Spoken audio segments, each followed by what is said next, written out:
आज के टाइम पे जैसे वायलेंट वीडियो गेम्स के बहुत टाइम से बच्चे के अंदर कुछ ना कुछ चल रहा है। क्रिमिनल थॉट्स आ रहे हैं, किसी को भी हार्म कर रहे हैं या सेल्फ हार्म कर रहे हैं या सुसाइडल थॉट्स आ रहे हैं। क्या रीज़न हो सकता है? Aggression, mainly unaddressed aggression, unaddressed anger. एक तो पहले बात करते हैं वायलेंस टुवर्ड्स अदर्स। जब भी बच्चा एग्रेशन अंदर फील करेगा, उदास होगा, एंगर होगा, वो एंगर उसका निकलेगा कहीं ना कहीं।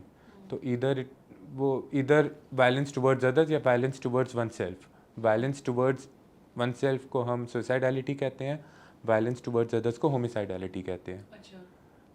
तो मेन उसका जो रूट कॉज है वो एंगर या एग्रेशन होगा। वो बिल्टअप हुआ है over a long period of time.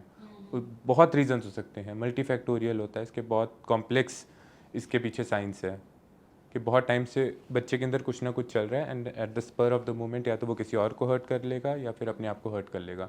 किसी और को हर्ट करेगा तो ऑब्वियसली टुवर्ड्स क्रिमिनल, जैसे क्रिमिनल एक्टिविटी हो गई टुवर्ड्स हाँ। सेल्फ, वो फिर सुसाइड सुसाइडल सुसाइड वाली सेल्फ हार्म करने पे। बट अंदर उसके एग्रेशन है। अग्रेशन हाँ, है। तो जैसे जो फॉरेंसिक साइकेट्री में वर्ड्स होते हैं मेंस रिया एक्टस रियास, अच्छा। या मतलब मेंस रिया मतलब गिल्टी माइंड, एक्टस रियास मतलब गिल्टी एक्ट। ओके। तो क्राइम गिल्टी एक्ट हो गया या suicide self harm guilty act हो गया। उसके पीछे गिल्टी माइंड भी होता है कहीं ना कहीं। अब वो गिल्टी माइंड का पता लगाने के लिए हमें पता करना होता है mental state at the time of the crime या mental state at the time of self harm. तो उसके पीछे साइंस होती है, एक पीछे साइंस होती है। उस इवैल्यूएशन जब ऐसा हो तो मेंटल हेल्थ प्रोफेशनल को कंसल्ट करना चाहिए ताकि उस चीज़ को पकड़ पाए, उन चीज़ों को एड्रेस कर पाए, ताकि उसका लाइक्लीहुड ऑफ सुइसाइडलिटी या होमिसाइडलिटी फ्यूचर में कम हो। क्या बच्चे जो है मूवीज़ या टीवी सीरियल्स से देख के भी कुछ सीखते हैं? मतलब अगर ये क्राइम की बात हो रही है तो जिस तरीके से मूवीज़ में जो चीज़ें दिखाई जाती है तो क्या उनका इम्पैक्ट पड़ रहा है बच्चों पे? बिल्कुल, ये ऑब्वियसली लर्न बिहेवियर्स हैं।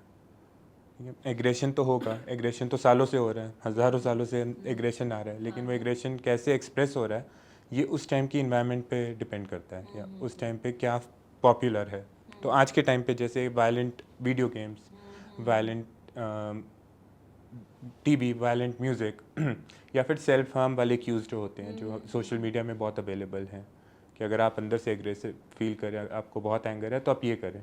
तो ये ट्रेंड्स होते हैं। अच्छा। आज के टाइम पे ट्रेंड ये है कि अब वायलेंट ये देखें, थोड़े अनफिल्टर्ड शोज़ देखें एंड उससे इंस्पायर होके वो ही करे जो उनका जो भी रोल मॉडल है जिसकी तरफ वो मॉडल करना चाह रहे हैं, वैसा एक्ट करना शुरू हो जाए ना जानते हुए कि इसके नेगेटिव इम्पैक्ट्स क्या हैं। तो ऐसे में क्या करना चाहिए फिर इस सिचुएशन को हैंडल करने के लिए? अगर बच्चे ने अगर कोई एक्ट कर दिया तब तो फिर वो उसको एड्रेस करना चाहिए नहीं, ऑब्वियसली। पहले से ही प्रिवेंशंस नहीं लेने चाहिए, मतलब जिस तरीके की बच्चे के अंदर एग्रेशन आ रहा है तो फिर इस चीज़ को एड्रेस करें। एड्रेस कैसे करें? एक तो बातचीत करें कि भाई क्या, अगर बच्चा बता देते हैं, बच्चों का ऐसा नहीं है कि अच्छा। मतलब एज़ कम्पेयर टू एडल्ट्स बच्चों का माइंड इतना पोल्यूटेड नहीं होता, इतने वर्ल्ड इंप्रेशन नहीं होते उन पे, तो तो वो उनसे बता बस पूछने देते। की देर है।